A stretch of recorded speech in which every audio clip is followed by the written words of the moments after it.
because you basically then would saturate that square mile that the eggs were showing anomalies. You'd find whatever was going to happen there, and you'd stop it before it happened.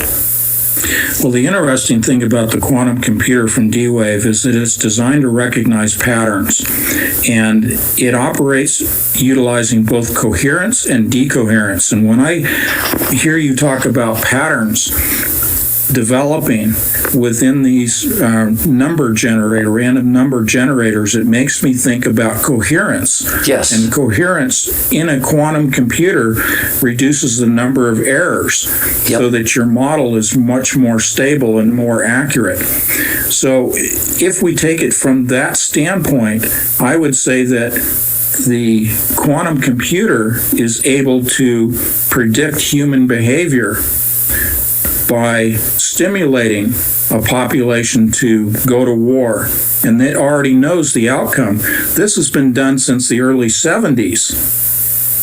Tabletop exercises, if you will, in the computer for military operations. But now we're doing it on a worldwide scale with computers that have the equivalent processing power of 7 billion human brains, and each brain basically, processes about a petaflop of data at any given moment. So this is a computer system we can hardly wrap our heads around, and the speed is not just the issue here. It's its ability to take what is known as combinatorial optimization and look at a problem by applying all possible solutions simultaneously and then extracting the answer with a 99% probability of accuracy. That's pretty freaky. Darren has joined the conversation. Good morning, Darren. Hi, Tony. Hi. I have a question about CERN. Who's paying for CERN? How many are there? How many colliders are there? And what are they saying that they're trying to find publicly? Well, they say they're trying to recreate the Big Bang, the moment that the universe started. They're trying to find the elementary particles, the singularity even, of where everything began. There are over 60 countries, but there are subsets of that. A total of about 160 countries come and go, but 60 core, and they are the ones that are paying for this. And now, this is the European community. We're not part of it, right? No, we are a major funder. And wait. The U.S. So when we dropped the big collider in Texas, the super collider, we took our resources and we put them into CERN instead. That's correct. Okay. Yeah. And therefore, what we have is, what was the other part of your question? I'm sorry. How many colliders? How many colliders are there? It's basically a daisy chain of colliders, and you have two ring bases that feed into the final stage is a 400 giga electron volt super proton synchrotron that feeds into the main ring. But it starts with Van de Graaff generators, very old technology. And then they begin in a daisy chain to accelerate further and further until they can inject using actual injectors and radio frequency pulse accelerators to accelerate the particles. They're adding a new linear to it called the Awake project, which is a plasma wake field technology, only 30 meters in length. And that is creating an entirely new set of physics. I just had a wild thought. Among the other places on the planet that Robin and I should go is the middle of the CERN ring on the surface in one of those buildings with the accutron and measure what's going on in the field when it's on. I'll tell you exactly where to go. There's a traffic circle it's a traffic circle that says 300 feet above the north field target. In the center of the ring is the north field target, and 300 feet above it is a traffic circle. That's where they send when they're done with the beam. They dump the beam, or if they have a problem, they dump the beam at the north field target. That is where I believe they are going to take the linear accelerator and combine the energies. They're preloading the linear with one of the beams coming out of the ring. See, that preloading the breach, and then they're going to target the north field. If you're hundreds of feet above the action, because it's buried deep underground, 300 feet below you, that's 300 feet is what, 30 stories. It's a skyscraper below you. Yep. The mass of the Earth should shield you from all the EM. So all you would get would be the pure torsion effects. And I like to measure it when it's just running, not colliding with anything. And when they dump the beam into the various targets, and you say that if you position yourself above that traffic circle, right under you, 300 feet down is where they do that. Yeah, and the target is shielded. It's concrete and lead layers. So the only thing that would come out would be torsion. Okay. Right. Let's add someone else to the conversation. Sure, I thought we were going to, they went away. Darn. Please call back. 909, area code. So anything else, Darren? No, that's it. I think that's all I got. Good question. I'm looking forward to. I'd like to go over there with you. Go to that traffic circle when it's doing. Could you do it when it's colliding too? Would it be different? Well, that's what you'd measure. Yeah, I remember on the surface, nothing is supposed to be detectable, visible, noticeable, right?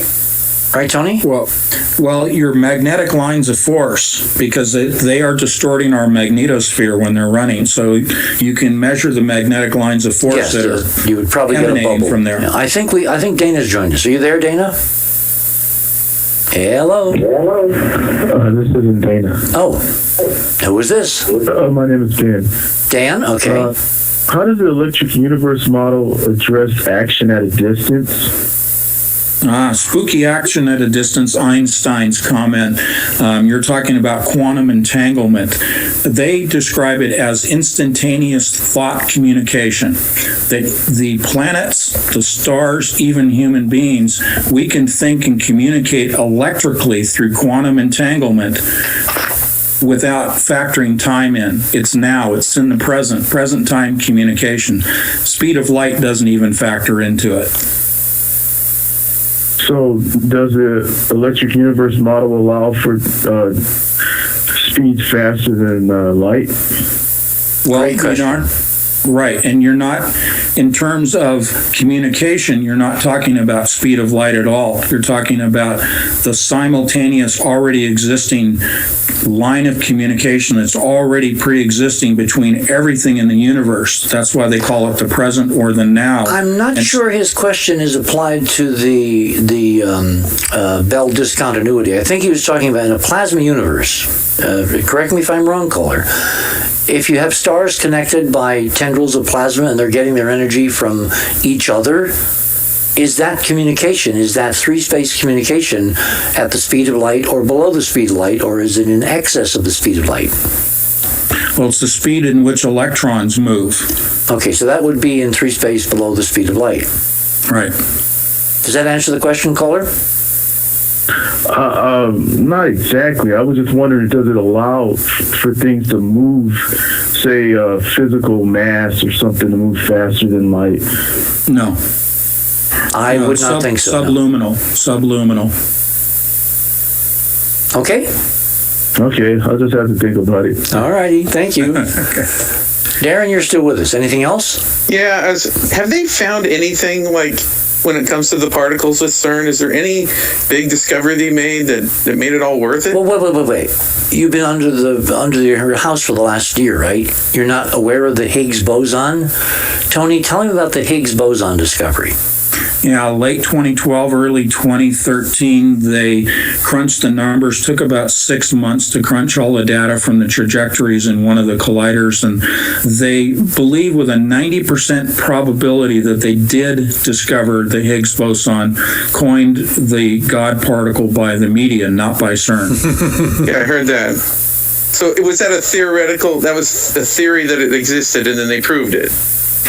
Well, they think they proved it, but in the electric model of the universe, Higgs boson as well as the Higgs field does not exist. And what It's do you still think? theoretical. I think it's theoretical. I think most of this is just jobs programs, jobs justification. They are also weapons programs, which we haven't talked about, but primarily their goal is to open this portal, interdimensional research. Well, we only have a couple, 3 minutes left in the show. It's amazing. It went by so fast. I guess we're going to have you back. And we'll discuss the other things we didn't talk about, because obviously there are going to be some other developments. In the time we have remaining, let's talk about your books. Where can people get them? Sure. Through my website, you can either download for any device or you can order print copies of both my books. I have a new book coming out at the end of this month, a collaboration with 3 other authors called Revising Reality, and I've contributed 2 chapters, one on electric universe, one on CERN, in a lot more detail than we've been able to go through tonight. So in the final minute or two we have here, we've got about 2 minutes. See, what else did I want to ask you? You have a conference coming up, right? Yeah, thank you for mentioning that. September 30th through October 2nd, I'll be in Knoxville, Tennessee at the Marriott. I'll be joined by John B. Wells and a number of other people. I'll be speaking the first day, but I'll be there all 3 days in order to meet and greet. I'd love to meet people. I just did a conference in June in Colorado. I love public speaking, and I enjoy the one-on-one outside of the lecture hall as well. And there's our music. Well, Tony, thank you so much. This has just kind of been opening a door, kind of poking our head in, looking around. There's a lot more that I think is going to be going on with CERN this year, if we're all right that the end of the year is a nodal point. So we will talk then. Tomorrow morning, we're going to talk with an old friend of mine from Britain. We're going to talk about hyperdimensional physics in a totally new way.